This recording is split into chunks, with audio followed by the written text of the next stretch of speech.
là, on a un super sujet, la réindustrialisation française. Voilà, donc on a souhaité parler de ce sujet du sens du travail dans un monde industriel avec des capitaines d'industrie et un investisseur. Donc vous pourrez partager vos points de vue. Je suis très heureux de vous accueillir, madame. C'est un grand honneur. Merci de votre présence, parce que je sais que votre semaine était assez tourmentée. Donc merci de nous avoir trouvé une place. Et puis je salue Didier, mon camarade de troisième, parce qu'on était ensemble en troisième à Stanislas, disons. Voilà. Et on a fait plein de choses après. Mon fidèle Didier. Voilà, je vous laisse. Merci. Bon, formidable.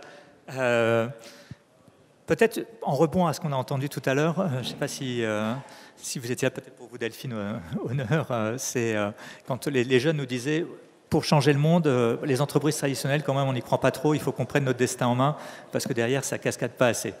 Comment, par rapport à ce constat qui est un peu négatif sur l'entreprise traditionnelle, comment vous le voyez pour vous qui essayez de porter un projet différent et en même temps peut-être présenter aussi ce qu'est Tuan pour l'assistante?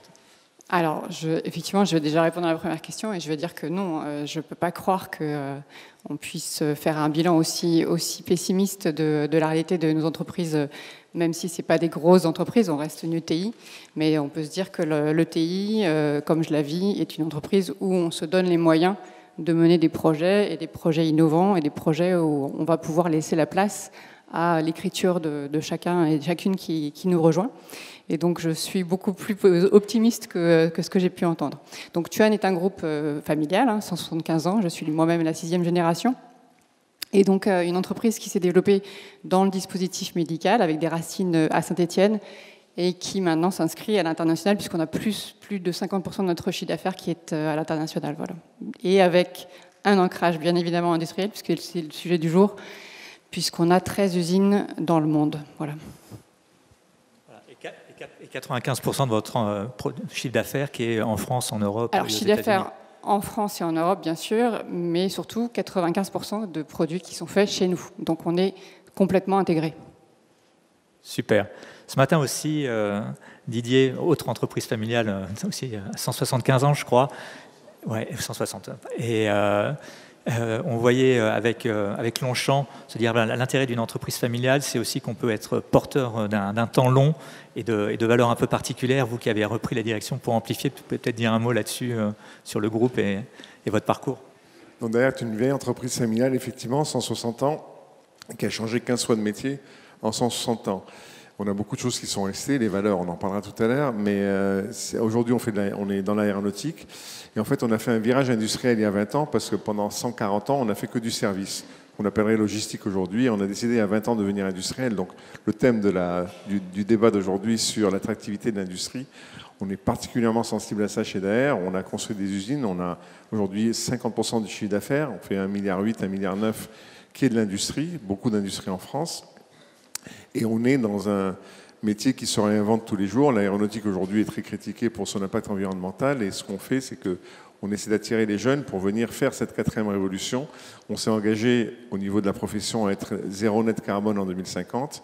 Et on aura un avion Daher en 2027 qui sera déjà un avion hybride, le premier pas de la décarbonation. Donc, vous voyez, il y a plein de choses à dire sur l'industrie, sur son attractivité. Et je partage aussi le fait qu'il y a plein de belles choses à faire, surtout dans les entreprises familiales, parce qu'on a du temps long. On a le temps de la transformation, et ça, c'est quelque chose d'assez formidable. Une question aussi, Thibaut. Quand on regarde l'industrie en France, les résultats ne sont pas fameux, c'est seulement 12% du chiffre d'affaires. Et surtout, quand on regarde sur le temps long, en 50 ans, la part du Made in France est passée de 82% à 38%. Donc c'est une vraie dégringolade. Donc comment des investisseurs comme vous peuvent encore avoir confiance dans l'investissement en France et quelles sont les conditions pour bien investir en France, dans l'industrie? Alors, le tableau est assez noir. Effectivement, c'est 12% du PIB, je pense. Et effectivement, c'était peut-être 30 ou 35% il y a 50 ans. Aujourd'hui, en Allemagne, c'est peut-être 2 fois plus qu'en France. Peut-être qu'on a cru à tort, il y a toute une musique sur l'ère post-industrielle. Il y a d'autres secteurs qui se sont développés, d'ailleurs à juste titre, mais sans doute que depuis quelques années, on mesure l'importance de l'industrie, l'importance du temps long, de l'investissement dans la durée. Et de fait, voilà, l'industrie est indispensable. On a aussi retrouvé sans doute la notion de souveraineté. Voilà, on s'est rendu compte, il y a bien sûr la crise du Covid, la guerre en Ukraine, on se rend compte qu'il y a du sens quand même à maîtriser aussi notre production et nos savoir-faire. On a vu qu'il y a des savoir-faire qui avaient disparu et qui sont longs et compliqués à récupérer. Et bon, pour nous, en tant qu'investisseurs, accompagner des champions, enfin voilà, et je le dis avec beaucoup de modestie auprès d'entreprises plus que centenaires, c'est formidable de pouvoir apporter le carburant, le capital et puis modestement notre accompagnement opérationnel pour des industries qui ont un savoir-faire, qui ont de fait des fortes barrières à l'entrée et une vraie différenciation sur leur marché. Voilà, pour les aider à progresser, à se développer à l'international. Il y a des besoins colossaux, par exemple, sur la décarbonation, et bravo pour ce que vous faites déjà chez Daher. Et voilà, notre rôle, c'est d'accompagner ça.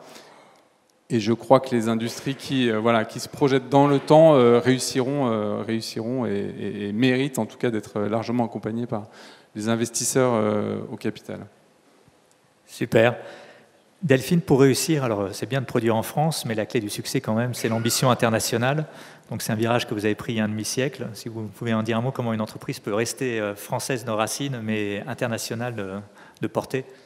Alors, je pense que ça passe par la réalité d'un management qui se veut, lui, international, hein, même si on a nos racines qui sont complètement chez nous en France. Et donc, un management international, ça veut dire un COMEX qui est forcément composé de personnes qui ne sont pas uniquement françaises, bien sûr. Et puis, donner l'opportunité dans tous les endroits de pouvoir confier des missions non seulement sur un périmètre local, mais aussi de leur donner la possibilité d'être sur des missions globales, des missions qu'on appelle corporate chez nous, et d'être acteurs sur un périmètre beaucoup plus large que uniquement leur unité locale. Ça, c'est très important. Donc une internationalisation à tous les niveaux. C'est très, très nécessaire. Après, on va parler aussi d'un élément qui, pour moi, va être majeur, c'est le fait de garder ce qui a été mentionné tout à l'heure, c'est-à-dire la simplicité. Nous, on l'appelle l'agilité. La simplicité dans les cellules qui ont été décrites tout à l'heure, qui nous donne la possibilité de rester entrepreneur au sein de l'entreprise, c'est-à-dire garder ce statut d'entrepreneur, même quand on commence à devenir un groupe un peu plus gros. Et si on vient parler d'un cas concret, on donne la possibilité pour certains qui le souhaitent et qui en demandent et qui en ont l'initiative, de créer des cellules juridiques sur lesquelles on va être minoritaire parfois, pour constituer leurs propres projets, leurs propres ambitions, mais accompagner à travers des financements d'une part et aussi à travers des services supports. On sait que souvent les petites entités vont avoir du mal à démarrer parce qu'ils vont avoir du mal à avoir les services juridiques, les services financiers, etc. pour les accompagner. Et donc là, on va être support de leur projet, mais en leur donnant la liberté et l'autonomie puisqu'on est minoritaire sur ces entités juridiques. Bravo. Alors, vous êtes 4 actionnaires familiaux. Chez Daher, il y en a un petit peu davantage. Et pour autant, vous me disiez que vraiment, s'il y a une chose sur laquelle on ne transige pas, ce sont les valeurs. Tout peut changer, mais pas les valeurs. Tout à fait. Quand on travaillait dans le service, on a changé de métier parce que le secteur d'activité sur lequel on était se retournait, il fallait se réinventer.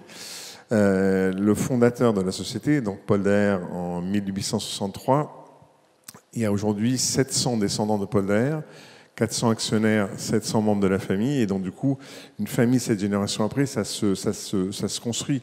Il y a des gens qui ont perdu le nom Daher depuis leur arrière-grand-mère, parce que Paul Daher a eu 2 filles, donc ils ont perdu le nom de famille Daher depuis le début. Pourtant, ça reste une seule famille. Il y a 3 niveaux de gouvernance chez nous. Il y a l'entreprise opérationnelle que je dirige, il y a une patrimoniale dans laquelle les Daher sont actionnaires, et il y a une association 1901 qui anime la famille.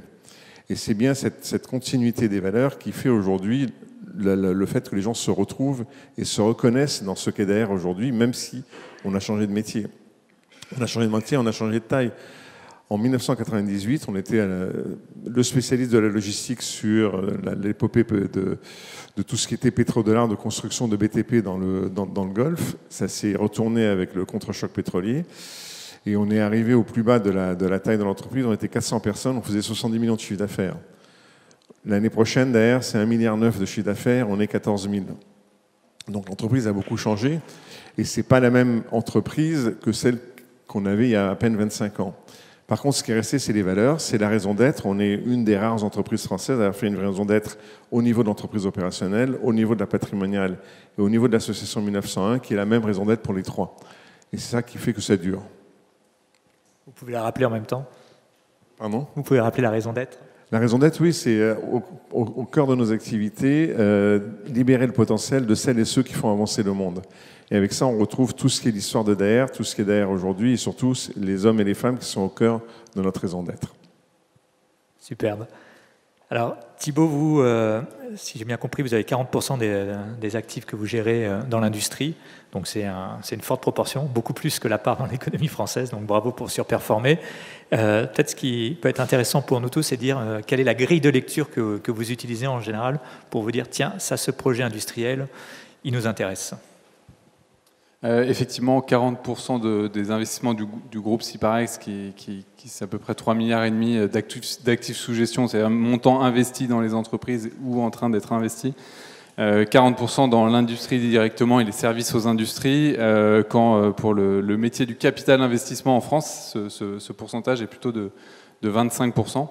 Voilà, c'est l'histoire de Ciparex déjà, hein, qui est née il y a 45 ans dans un environnement très industriel, avec des familles, des entreprises industrielles. Donc on a gardé cet ADN, même si aujourd'hui on investit bien sûr dans d'autres secteurs. Ce que l'on recherche quand on regarde une entreprise industrielle, bon, il y a bien sûr le secteur sous-jacent. On cherche bien sûr des marchés porteurs et en développement, et il y en a. Ce qu'on aime, c'est des champions industriels, donc qui ont un savoir-faire différent, je parlais de barrières à l'entrée tout à l'heure, donc des entreprises qui ont su investir dans la durée régulièrement. Voilà, on dit souvent que les fonds de capital investissement, voilà, quand ils arrivent, ils coupent les investissements, etc. Pour améliorer la rentabilité, le cash, etc. La réalité, c'est que pour qu'une entreprise industrielle ait de la valeur, il faut que régulièrement elle ait investi dans ses outils, dans son développement, dans son expansion sur des nouveaux marchés, des nouvelles technos, dans son staff, pour avoir des équipes de qualité pour porter les projets. Donc c'est un peu tout ça qu'on va sonder. Mais globalement, ce qu'on aime, c'est quand même des entreprises qui, voilà, des champions de leur secteur, voilà, et qui ont déjà une amorce de développement mondial. Et c'est là où vous jouez votre rôle d'accélération. C'est là où on essaye de les accompagner, encore une fois, modestement, aux côtés des équipes de dirigeantes. Alors, je ne l'ai pas dit, mais on investit historiquement plutôt comme actionnaire minoritaire. Et puis, ça dépend un petit peu des équipes chez Ciparex. Mais donc, on a cette culture historique, hein, d'accompagner des familles dans des transitions générationnelles, hein, souvent, ou des équipes de management, par exemple, qui reprennent les rênes d'une entreprise, voilà, ou majoritaires, hein, et de plus en plus. Voilà, et notre accompagnement, il passe au-delà de l'investissement financier par l'accompagnement opérationnel, beaucoup sur le M&A, hein, le développement par acquisition, et beaucoup d'entreprises cherchent à en acheter d'autres, non pas uniquement pour une course en avant, mais pour racheter des technos, rentrer chez des clients chez qui c'est très difficile d'aller, racheter des talents aussi, hein, parce que dans une guerre des talents, hein, c'est aussi une manière de faire rentrer des talents. Donc on les accompagne beaucoup sur le M&A, sur le développement international, hein, parce qu'on a une présence un peu ailleurs qu'en France. On les accompagne aussi avec des équipes internes chez nous sur leur digitalisation, hein, qui bien sûr traverse toute l'industrie. Voilà. Et puis bien sûr, on en parlera peut-être un petit peu plus sur les enjeux d'ESG, RSE, voilà, qui sont devenus un enjeu majeur pour les industriels. Avant qu'on aille sur l'ESG, on l'a entendu aujourd'hui, évidemment, faire venir des talents dans l'industrie, c'est pas toujours facile, puisque derrière, il y a eu quand même, on sort de plusieurs années de bashing, ce sont des métiers sous tension. Donc, comment derrière arriver à convaincre les talents? Alors on a vu aujourd'hui des World Skills, des choses comme ça qui peuvent aider, mais ça ne résoudra pas tout. Donc vous avez décidé par exemple de prendre, je sais que c'est aussi un peu vrai chez Daher, le taureau par les cornes avec la Tuan University, si vous pouvez nous en dire un mot. Alors oui, en fait, je pense que l'attractivité d'entreprises comme la nôtre, et en particulier dans l'industrie, elle est compliquée, hein, vous venez de le dire, mais probablement l'image de l'industrie n'est pas forcément celle qui est la plus sexy. On a vu que certains même disent que les entreprises de taille intermédiaire ou les grosses entreprises ne sont pas forcément celles qu'on va venir chercher. Et j'ai envie de dire encore plus sur l'industrie. Et donc du coup, on a un effort à réaliser sur l'engagement qu'on prend autour de la formation. Alors l'engagement, nous, on l'a pris très vite et très tôt parce qu'en fait, tout simplement, dans notre filière du textile, il y a plus de formation, il n'y a plus d'endroit de formation. Donc on n'a pas d'autre choix que de former. Et si on ne forme pas, on n'aura pas les techniciens qui viendront répondre à nos besoins, je dirais, en industrie. Maintenant, l'engagement qu'on prend supplémentaire est celui de pouvoir être un lieu de formation sur je dirais, ce que nous, on appelle notre ADN, qui sont le médical et le textile, pour n'importe quelle personne qui va venir faire un parcours chez nous, quel qu'il soit. C'est-à-dire qu'on pourrait être un financier, on pourrait être une personne dans la qualité. On estime que c'est très important que ces personnes-là, qui auront eu un temps chez nous, soient formées sur nos savoir-faire, notre ADN. C'est l'engagement qu'on donne. Et je pense que c'est aussi pour ça qu'on arrive à avoir en retour des personnes qui viennent nous toquer à notre porte. Oui, et avec un champ assez large de la formation sur l'écosystème, le patient, etc. par rapport, c'est pas uniquement mécanique, transactionnel. Bien sûr, bien sûr. Donc l'animation de l'écosystème est quelque chose de très fort pour nous. De savoir être, je dirais, animateur et être celui qui va créer ces passerelles entre les différentes parties prenantes de notre écosystème. C'est en tout cas, c'est notre conviction forte.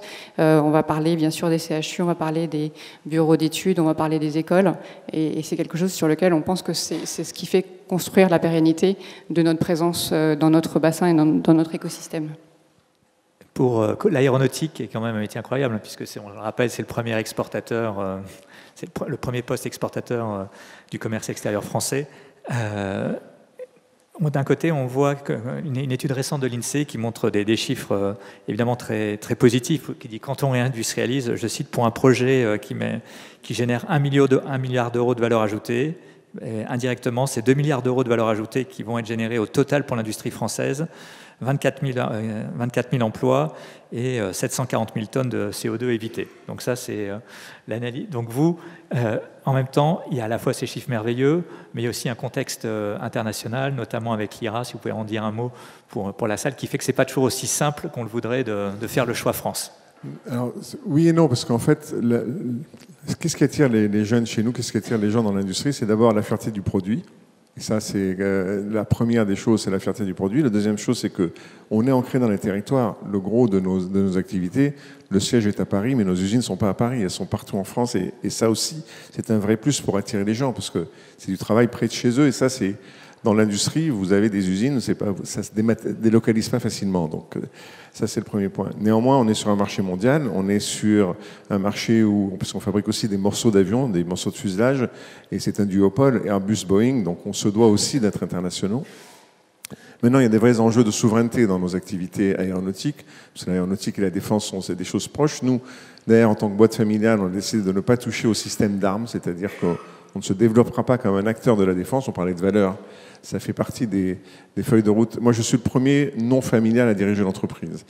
Donc, j'ai des feuilles de route qui sont en phase avec les valeurs de la famille, ça c'est important. Néanmoins, les enjeux de souveraineté sont aujourd'hui majeurs. Et ce n'est pas forcément uniquement l'Asie, pas l'Asie, etc. Aujourd'hui, les États-Unis, avec le IRA, le Inflation Reduction Act, est en fait un formidable coup de subventionner l'énergie pas chère pour que les industries s'installent aux États-Unis.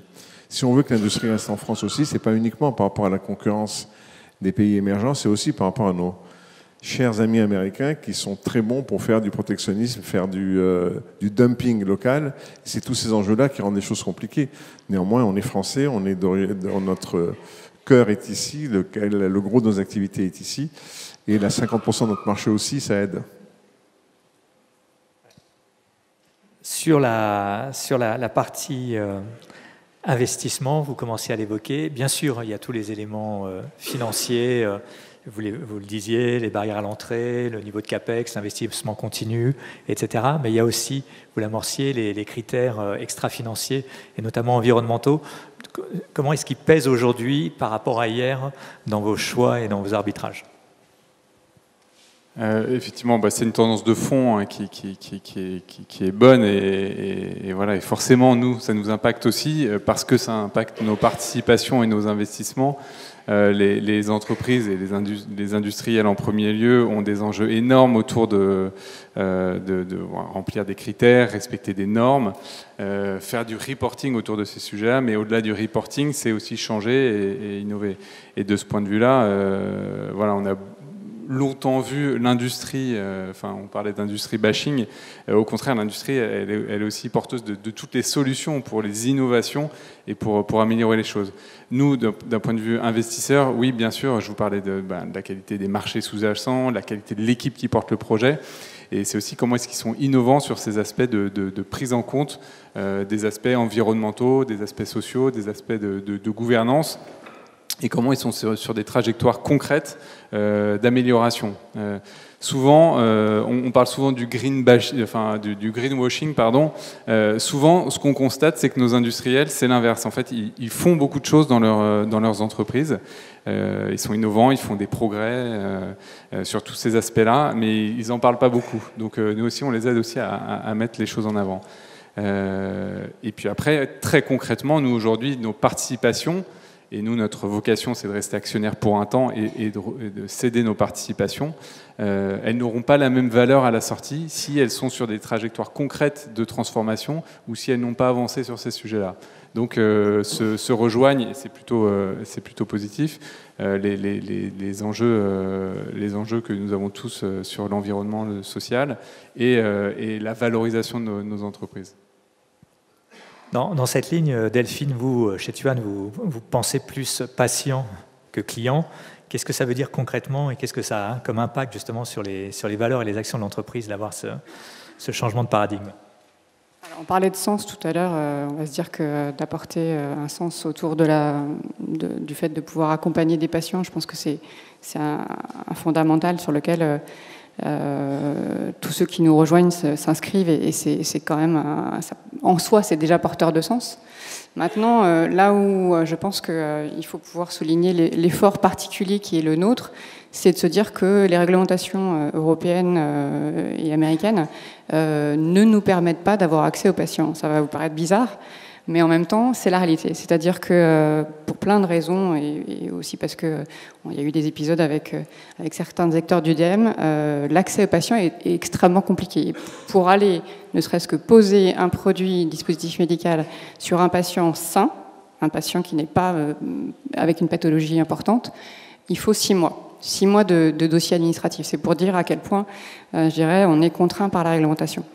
Et nous, notre enjeu, c'est vraiment pouvoir de passer, non pas outre, parce que bien sûr qu'on va être dans la réglementation, mais de continuer à se battre pour continuer à être en proximité de ce patient, qui est, je dirais, notre but ultime, c'est vraiment de pouvoir se dire qu'on vient accompagner la réalité de la pathologie et la réalité du quotidien du patient. Et ça, c'est vraiment notre enjeu à nous, malgré des réglementations qui sont, comme je le disais, très compliquées. Dans la série Bouleversement, vous en avez connu un très fort avec l'Ukraine, et donc notamment par rapport à des sources d'approvisionnement. Donc et puis aussi, qu'est-ce que ça a fait changer dans la mentalité par rapport à l'industrie française? L'Ukraine et plus globalement la Russie, plus que l'Ukraine, dans l'aéronautique, ça a été un choc important puisque 90% du titane utilisé dans l'industrie aéronautique européenne venait de Russie. Donc changer des circuits d'approvisionnement en si peu de temps avec des cycles longs de décision. Nous, il nous faut 2 ans pour changer de fournisseur pour qu'il soit certifié, validé par les autorités, par les donneurs d'ordre, etc. Donc ça, effectivement, c'est un vrai choc. Ça nous a amené aussi à repenser l'ensemble de nos sources d'approvisionnement. Mais avant l'Ukraine, il y avait le Covid. Là aussi, on avait beaucoup de choses qui venaient de Chine, du matériel électronique, etc. Donc il y a une vraie remise en question globale de cette mondialisation effrénée où on faisait du juste à temps avec des bateaux qui arrivaient. On a complètement changé ce système-là. Mais le choc le plus important, c'est le même que citent mes 2 camarades sur scène, c'est la décarbonation, c'est les enjeux ESG. Dans l'aéronautique, on estime que le fait de passer à une aéronautique décarbonée va coûter en France 15 milliards d'euros, qui n'ont pas de retour sur investissement économique, qui bien sûr vont éviter que l'avion ne soit banni, ne soit boycotté par ce copolluant, mais c'est 15 milliards d'euros qu'il faut que l'ensemble de la profession mette sur la table dans les 15 ans ou 20 ans qui viennent. Ça, c'est un choc beaucoup plus important que le fait de réorganiser sa chaîne d'approvisionnement, parce que des matières premières, on en trouve, c'est perturbant, mais c'est pas létal. Le fait de ne pas décarboner est fondamental. L'État français nous aide beaucoup. On est très reconnaissant en France de cette... l'État français, par quelque chose qui s'appelle le CORAC, le Conseil pour l'orientation et la recherche dans l'aéronautique civile, finance 50% des budgets de R&D sur la décarbonation. Et ça, c'est très important. Alors, il va financer quelque chose qui ressemble à 3-4 milliards sur les 15, mais c'est déjà énorme. Et c'est ça aussi qui fait qu'on peut garder nos centres de R&D en France parce qu'on a ce support-là pour arriver à cette décarbonation. C'est un enjeu majeur, l'ESG. Chez Daher, 95% de l'impact carbone vient des produits qu'utilisent nos clients, c'est-à-dire les morceaux d'avion qu'on fait pour Airbus, l'utilisation des Airbus ou des Boeing, c'est 95%. Donc on aura beau faire ce qu'on veut, nous, au niveau de nos usines, au niveau de notre capacité de production, on n'agit que sur 5% de l'impact carbone du groupe. Les 95% viennent des avions de nos clients, et donc tout ce qu'on peut faire pour travailler à la décarbonation de leurs propres avions est une voie indispensable pour arriver à décarboner l'ensemble de l'industrie. Peut-être si je peux rebondir, on peut saluer l'action de l'État en France, voilà, et notamment de BPI France. Je prends ma casquette investisseur. BPI France investit beaucoup et accompagne aussi l'industrie. Voilà, simplement, l'État peut pas tout. Et donc, c'est-à-dire que les actionnaires ont un rôle, parce que les banques aussi, et la dette a ses limites. On l'a vu depuis un an avec la hausse des taux. Et c'est là que les actionnaires, les familles et les investisseurs professionnels doivent jouer un rôle dans les prochaines années. Et on en parlait juste avant. On disait, voilà, il y a eu la phase de la French Tech, il y a eu beaucoup d'efforts, et à juste titre, sur l'investissement venture, sur la technologie, les softwares, etc. Mais il y a sans doute une phase de venture industrielle qui est devant nous et qui est indispensable pour l'avenir. Oui, alors justement, chez Syparex, vous avez un point, on va dire une sorte de point de vigie avancé pour voir quels sont les deals qui arrivent. Est-ce que par rapport à l'industrie, vous voyez une évolution dans le deal flow, et est-ce que vous voyez aussi des fonds qui commencent à se thématiser, se spécialiser sur des sujets particuliers? Alors comme je disais, globalement, le private equity français, c'est le capital investissement, c'est 25% dans l'industrie. Je pense que cette part va peut-être amenée à augmenter. Nous, c'était plus que ça déjà, 40%. Ce qu'on voit dans le deal flow, c'est-à-dire les sociétés qui recourent au capital investissement et dans les mois, les années à venir, oui, les entreprises industrielles, il y a des secteurs qui ont connu des vrais cycles. Il y a eu un cycle assez difficile dans l'auto, mais on voit des sujets auto qui reviennent et qui ont besoin de capitaux. L'aéronautique a subi des années absolument incroyables avec cette chute post-Covid, mais des rebonds qui sont forts. Et on voit que l'avion, on pensait que c'était un peu la fin de l'avion, mais en fait, l'avion repart en flèche.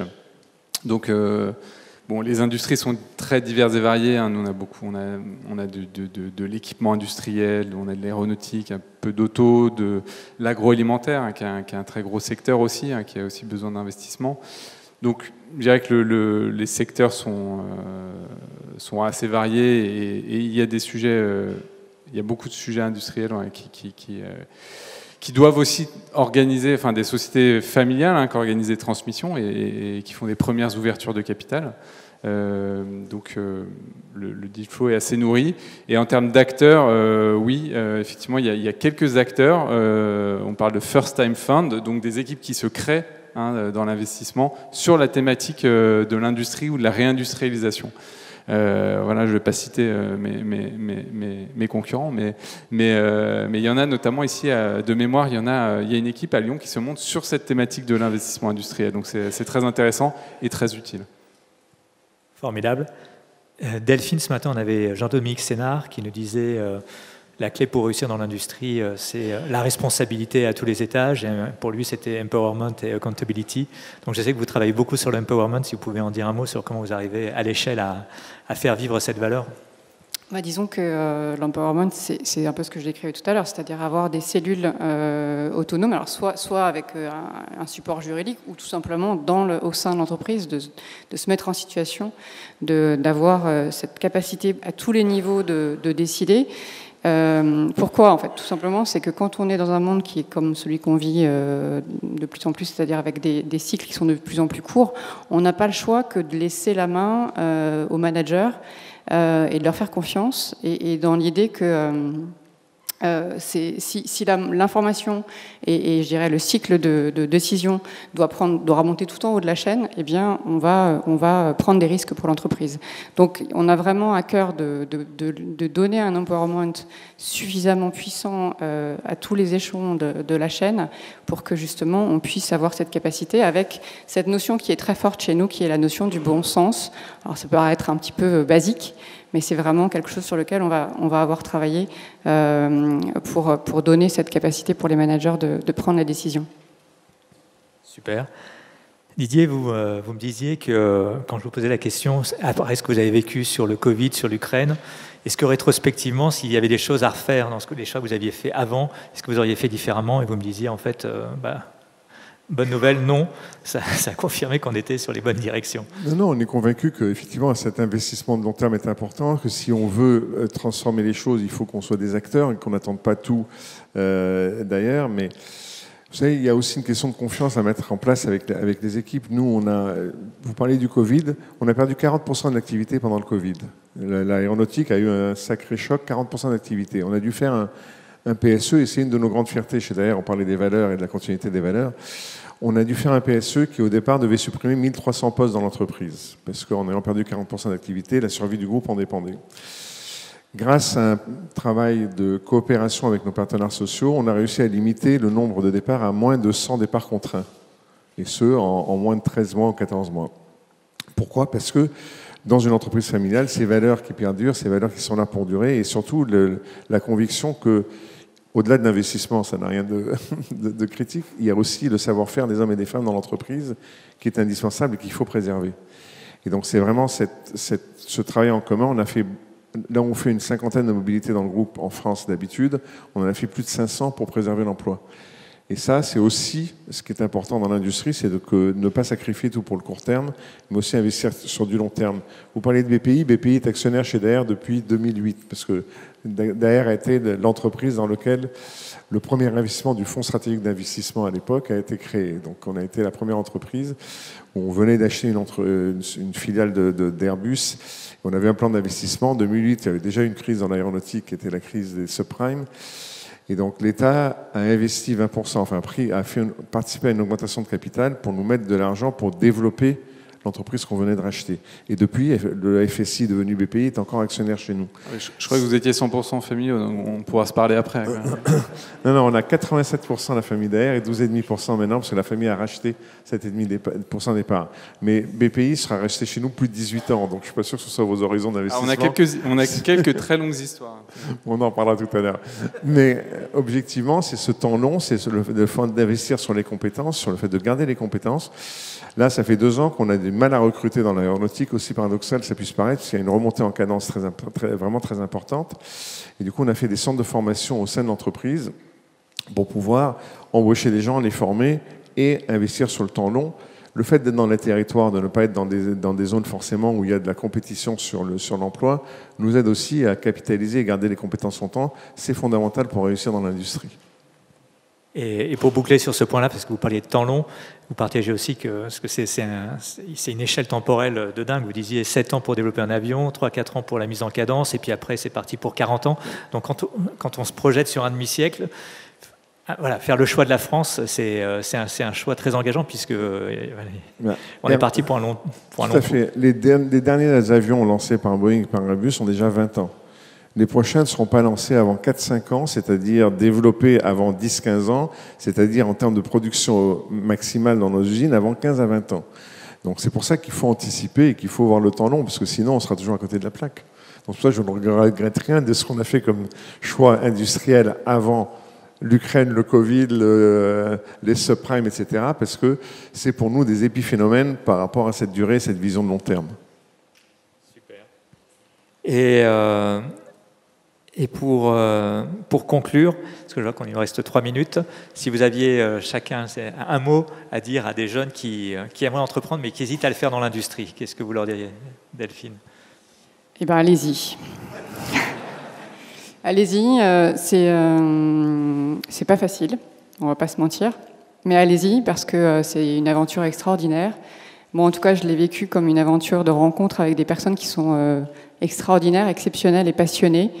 Je vais juste vous raconter en une seconde l'aventure du masque, des masques chez nous. Les masques, on les a créés pendant le Covid de toutes pièces en 3 semaines. Des masques réutilisables. Et tous les matins, on avait un rendez-vous avec les équipes techniques à 8h du matin. J'étais là tous les matins à 8h avec eux pour leur demander quelles étaient les évolutions qu'ils avaient pu faire dans la nuit, en fait, entre les 2 réunions, pour améliorer les masques. Et tous les matins, ils arrivaient avec une nouvelle proposition, avec une amélioration des produits. Donc on parle de personnes qui sont dédiées, qui sont loyales à l'industrie, qui sont loyales à ce qu'ils font. Et donc, allez-y, on a une forêt à reconstruire ensemble, et on se donnera les moyens de le faire. Didier, vous aussi poétique que la forêt à reconstruire? Comme je disais, moi, quand je vois les compagnons, nos cols blancs, on les appelle les compagnons qui regardent avec fierté l'avion qu'ils ont construit s'envoler de la piste de l'aéroport, ben, c'est la meilleure satisfaction qu'on peut avoir au travail. J'ai fait longtemps du conseil dans un cabinet qui a rejoint KEA, donc je connais bien le métier de service aussi. Je peux vous dire que ça n'a rien à voir. La fierté de faire avec ses mains un produit et de faire... quelle que soit la beauté des services financiers ou du conseil, du service en général. Et 50% du chiffre d'affaires de derrière, c'est du service. On est aussi logisticien dans l'aéronautique. Donc on fait aussi beaucoup de services. La fierté, les évolutions, le potentiel de ce qu'on peut faire dans l'industrie n'a rien à voir. Et un de mes confrères industriels disait au début des années 2000 qu'il voulait construire l'usine la société, la compagnie sans usine. C'était Alcatel à l'époque. On a vu ce que ça a donné de faire une compagnie sans usine. Et on a vu le drame que ça a été. Donc moi, je crois en l'industrie. Je crois qu'il faut qu'on attire les jeunes pour faire ces nouvelles révolutions industrielles qui, de toute manière, arrivent tous les 10 ou 15 ans. Donc plutôt que de faire de l'aviation bashing ou de l'industrie bashing, venez avec nous, transformez-nous. Vous verrez qu'il y a un énorme potentiel avec ça. Oui, Jean-Baptiste Barfetti ce matin nous parlait avec un exemple de Lego. Entre ceux qui gardent les Lego construits sur leur table et ceux qui les mettent à la poubelle, la motivation n'avait rien à voir, le sens de la fabrication. Et pour terminer de votre côté, sur les candidats à l'industrie et leurs partenaires qui peuvent les accompagner, le message. Oui, alors je pense que tout a été dit. L'industrie, c'est du concret. Voilà, après des années peut-être de bashing, l'industrie pollue, etc., etc. Je crois qu'au contraire, cette idée de justement les jeunes veulent changer le monde et ils ont bien raison. Et en réalité, c'est l'industrie. On le disait ce matin, je crois que c'est Jean-Dominique Sénard qui disait ça. L'entreprise vraiment est le lieu de la transformation du monde. L'industrie, voilà, dans les choses très concrètes dont on a besoin, dont on aura besoin. Et voilà, c'est là que ça se joue. Donc si les jeunes veulent changer les choses, c'est là que ça se passe. Voilà. Madame, c'était un grand plaisir de vous recevoir. Et Thibaut également, je salue au passage le Flexiparex et notre partenaire. Et étant petit investisseur chez vous, j'ai la chance de voir Siparex agir. Et c'est vrai que la collection d'industriels que vous nous présentez en tant qu'investisseur est très impressionnante. Et on voit des thématiques et des capitaines d'industrie à vos côtés qui sont incroyables. Donc, je fais témoigner de votre attachement à ce métier en tant que moi-même investisseur chez vous. Voilà. Merci à vous tous. Beaucoup.